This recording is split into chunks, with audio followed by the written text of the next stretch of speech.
आपने जरूर देखा होगा कुछ फेमस लोग जिनका कहीं ना कहीं एक अच्छा सोशल इंपैक्ट रहा, लोग उन्हें जानते थे, फॉलो करते थे, लेकिन न्यूज आई कि उन लोगों ने इस्लाम कबूल कर लिया। जैसे कि ब्रिटेन की अल्फ्रेड विलियम बेस्ट कंपनी के मालिक बिलियनियर अल्फी बेस्ट, ब्राजील के फेमस फाइटर नेसिमेंटो, रशिया के ऑर्थोडॉक्स चर्च के पादरी, अमेरिका के famous rapper डर्क Derek, famous internet celebrity Andrew Tate, Vivian Dsena, हिलेरियन हैगी, इंडियन यूट्यूबर परम सिंह। इतने ज्यादा नाम हैं कि बता पाना मुश्किल है। लेकिन एक सवाल आता है कि इस्लाम में ऐसा क्या है कि लोग इतनी तेजी से मुसलमान हो रहे हैं, दूसरे धर्मों को छोड़कर इस्लाम अपना रहे हैं। जबकि अगर देखा जाए कि एक ऐसा टाइम भी चल रहा है जिसमें इस्लामोफोबिया भी अपने चरम पे है, लेकिन फिर भी लोग, और वो भी इंटेलेक्चुअल पीपल, बाकी धर्म के कंपैरिजन में इस्लाम को ज्यादा इंपॉर्टेंस दे रहे हैं। आज की इस वीडियो में हम जानने की कोशिश करेंगे कि इस्लाम दुनिया का फास्टेस्ट ग्रोइंग रिलीजन क्यों है। इस वक्त पूरी दुनिया की पॉपुलेशन 8 बिलियन मार्क को क्रॉस कर गई, जिसमें Christian 31.11%, Muslim 24.9%, secular, non religious, agnostic, atheist, इन सब की पॉपुलेशन 15.58%, हिंदू 15.16% और बाकी बचे 13.25% में सभी रिलीजन आते हैं। दुनिया में पहली सबसे बड़ी मुस्लिम पॉपुलेशन इंडोनेशिया में रहती है, दूसरी पाकिस्तान में और तीसरी इंडिया में। तो स्टडी के मुताबिक 2050 तक इंडिया दुनिया का सबसे बड़ा मुस्लिम पॉपुलेशन वाला देश होगा। लेकिन अगर आप वर्ल्ड वाइड देखते हैं तो इस्लाम का ग्राफ लगातार तेजी से आगे बढ़ रहा और साल 2060 तक इस्लाम दुनिया का सबसे बड़ा रिलीजन बन जाएगा। Japan, Europe, France, America, India जैसे कई देशों में इस्लाम सबसे तेजी से आगे बढ़ने वाला धर्म बन गया है। तो अब सवाल आता है कि आखिर इस्लाम इतनी तेजी से क्यों आगे बढ़ रहा? तो इसका पहला रीजन जो हमेशा से बताया गया कि मुसलमानों में फर्टिलिटी रेट बहुत ज्यादा है, बाकी रिलीजन के कंपैरिजन में मुसलमान ज्यादा बच्चे पैदा करते हैं। यही वजह है कि मुसलमान तेजी से आगे बढ़ रहे हैं। जबकि सेंट्रल हेल्थ मिनिस्ट्री के सर्वे के मुताबिक मुसलमानों के बीच फर्टिलिटी रेट भी कम हुआ है। दूसरा रीजन, दूसरे धर्म के लोग तेजी से इस्लाम की तरफ अट्रैक्ट हो रहे हैं। पर डे कहीं ना कहीं से न्यूज आती है किसी फेमस इंडिविजुअल ने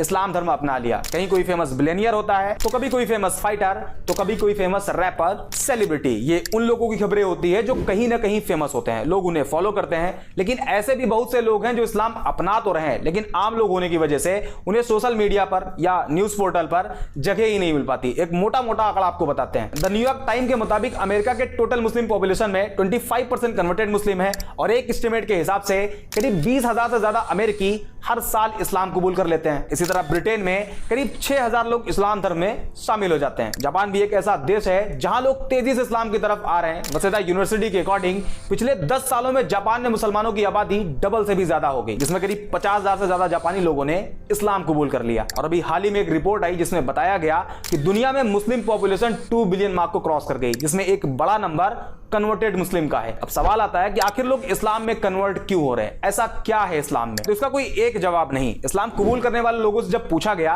कि आपने इस्लाम क्यों कबूल किया, तो ज्यादातर लोगों ने अलग अलग रीजन बताया। लेकिन एक जो कॉमन रीजन देखा गया वो था कि जब कोई नॉन मुस्लिम किसी ऐसे मुस्लिम के कांटेक्ट में आया जो एक्चुअल मुस्लिम था, इस्लाम के बेसिक्स को फॉलो करता था, तो उसे देख के वो उसकी तरफ अट्रैक्ट होते और इस्लाम के बारे में जानने की कोशिश करते, जिसमें कुछ ऐसी चीजें उन्हें मालूम चलती जो एक नॉन मुस्लिम के लिए बड़ी सरप्राइज होती। For example social equality. बाकी धर्मों में देखा जाता है कि एक इंसान को दूसरे इंसान के आगे काफी नीचा दिखाया गया है। जैसे इंडिया में जातियों में बांट दिया गया, उसमें भी कैटेगरी बना दी गई और सबसे कमजोर कास्ट कैटेगरी को शूद्र बताया गया। ऊंची कास्ट के लोग उन्हें अछूत मानते, उनके हाथ का पानी तक नहीं पीते। इसी तरह दूसरे धर्मों में काले गोरे इंसान को लेकर डिस्क्रिमिनेट किया गया, काले लोगों को गुलाम बना लिया जाता, उनकी पिटाई भी होती और उनसे जानवरों की तरह काम भी लिया जाता। ऐसे में जब कोई नॉन मुस्लिम जिसे सोशल जस्टिस नहीं दिया गया था, उसने इस्लाम को पढ़ा और पाया कि प्रॉफिट ऑफ इस्लाम ने किसी बिलाल नाम के काले गुलाम को न सिर्फ आजादी दिलाई, बल्कि आजादी के साथ साथ बाकी मुसलमानों के आगे बिलाल को काबे की छत पर अजान कहने के लिए खड़ा कर दिया। इसके अलावा जब लोगों ने प्रॉफिट ऑफ इस्लाम की एक स्पीच के बारे में जाना जिसमें उन्होंने कहा था एक अरेबियन किसी नॉन अरेबियन से सुपीरियर नहीं और ना ही कोई नॉन अरेबियन किसी अरेबियन से सुपीरियर है, ना कोई काला किसी गोरे से सुपीरियर है और ना ही कोई गोरा किसी काले से। यह जानने के बाद कि इस्लाम में कोई ऊंचा नीचा नहीं, इस एक पॉइंट की वजह से न जाने कितने लोगों ने इस्लाम कबूल कर लिया। दूसरा रीजन फॉरगिवनेस। इस्लाम में माफ कर देने वाला जो कॉन्सेप्ट है वो भी बड़ा शानदार है। जब लोगों ने उसे जाना तो वो भी उन्हें बहुत पसंद आया और लोगों ने इस्लाम कबूल कर लिया। फॉर एग्जांपल मान लीजिए कि अगर किसी इंसान को एक पूरी कम्युनिटी बुरा भला कहे, उसे बाइकआउट कर दे, यहां तक कि उसे जान से मारने की कोशिश करे, तो रिएक्शन ये होगा कि जब भी उसे उस कम्युनिटी पर कंट्रोल मिलेगा वो अपना बदला जरूर लेगा। सारे लोगों से ना सही, लेकिन उन लोगों को जरूर टारगेट करेगा जो उसके खिलाफ उसके ही लोगों को भड़काते थे, उसे मार के लाने वाले को इनाम देने की बात कहते थे। आमतौर पर यही देखा जाता है, लेकिन इस्लामिक हिस्ट्री में इसके जस्ट उल्टा है। 7वीं सेंचुरी में जब इस्लाम की शुरुआत हुई उसके कई सालों बाद तक, करीब 10 साल बताया जाता है, इस पीरियड में टोटल 40 से कम मुसलमान थे। उस टाइम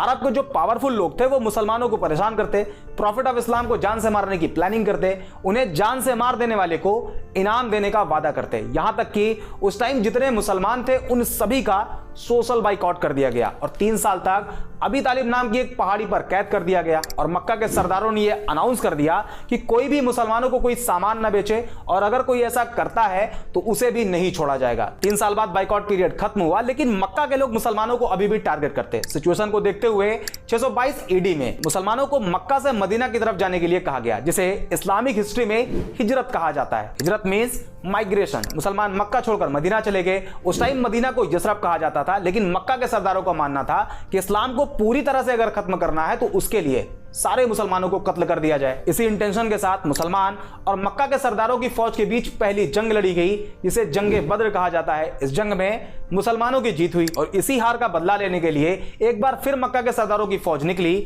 और इस्लाम की दूसरी जंग लड़ी गई, जिसे जंगे उहूद कहा जाता है। लेकिन 10 साल बाद जो मुसलमान मक्का छोड़कर मदीना चले गए थे, वो एक मजबूत ताकत बनकर मक्का में वापसी करते हैं। उस टाइम मक्का के उन सरदारों में यह डर फैल गया कि हमने तो मुसलमानों को बहुत टॉर्चर किया है, प्रॉफिट ऑफ इस्लाम को जान से मारने की कोशिश करी है, आज मुसलमान हमसे ज्यादा पावरफुल हैं और अब वो हमें नहीं छोड़ेंगे। इस डर से बहुत से लोगों ने सरेंडर कर दिया और बहुत से लोग मक्का छोड़कर भाग गए। लेकिन जब प्रॉफिट ऑफ इस्लाम ने अपनी बात कहनी शुरू करी तो लोगों ने जो सोच रखा था वो उसके जस्ट उल्टा था और एक पब्लिक अनाउंसमेंट करी गई कि जिन जिन लोगों ने मुसलमानों को परेशान किया था, मुसलमानों को मारा था, मक्का छोड़कर मदीना जाने के लिए मजबूर किया था, उन सभी को माफ किया जाता है। कि एक सेंटेंस इतना इफेक्टिव साबित हुआ कि जो पहले इस्लाम को खत्म करना चाहते थे उन सभी ने इस्लाम कबूल कर लिया। और आज भी इसका इंपैक्ट इतना ज्यादा है कि जब कोई नॉन मुस्लिम इस्लाम के इस चैप्टर को पढ़ता है तो इस्लाम की तरफ अट्रैक्ट होता है। तीसरा और सबसे बड़ा रीजन है बिहेवियर। आज सोशल मीडिया पर इस्लाम की जिस इमेज को प्रेजेंट किया जा रहा है वो इस्लाम की रियलिटी नहीं। हालांकि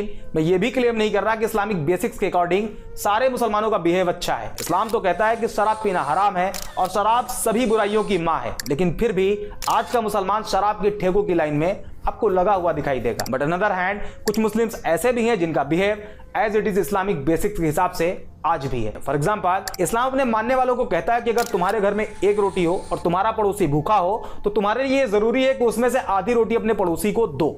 इस बात को मेंशन नहीं किया गया है कि पड़ोसी मुसलमान हो तभी दो, बल्कि कोई भी हो, किसी भी रिलीजन को फॉलो करता हो, आपको उसके साथ वैसे ही बिहेव करना है। और आज के टाइम पर जब कोई नॉन मुस्लिम किसी एक्चुअल मुस्लिम के बिहेव को ऑब्जर्व करता है तो वो उसके बिहेव से अट्रैक्ट होता है और ये रीजन इस्लाम को इतनी तेजी से आगे बढ़ने में सबसे बड़ा रोल प्ले कर रहा है। इसके अलावा justice, tolerance, patience, peace, day of judgement और भी बहुत से रीजन है जिस वजह से लोग इस्लाम को बाकी धर्म के कंपैरिजन में ज्यादा प्रेफर कर रहे हैं। और ये जो आजकल बड़े बड़े सेलिब्रिटी इस्लाम एक्सेप्ट कर रहे हैं उसमें इस्लामोफोबिक एडवर्टीजमेंट भी इस्लाम की मदद खूब कर रहा, क्योंकि जब लोग एंटी इस्लामिक क्लेम करते हैं तो इसका इंपैक्ट पॉजिटिव और निगेटिव दोनों तरह से होता है। निगेटिव ये कि नॉन मुस्लिम कम्युनिटी में इस्लाम को लेकर नफरत बढ़ती है, जबकि इसका पॉजिटिव साइड ये है कि लोग उस एंटी इस्लामिक क्लेम को क्रॉस चेक करने के चक्कर में इस्लाम को पढ़ना शुरू कर देते हैं, जिसमें उन्हें अभी बताए गए पॉइंट्स मिलते हैं जो कि क्लेम से रियलिटी बिल्कुल अलग होती है and eventually they accepted Islam. I hope ये वीडियो आपको पसंद आई होगी। अगर हाँ तो लाइक एंड शेयर जरूर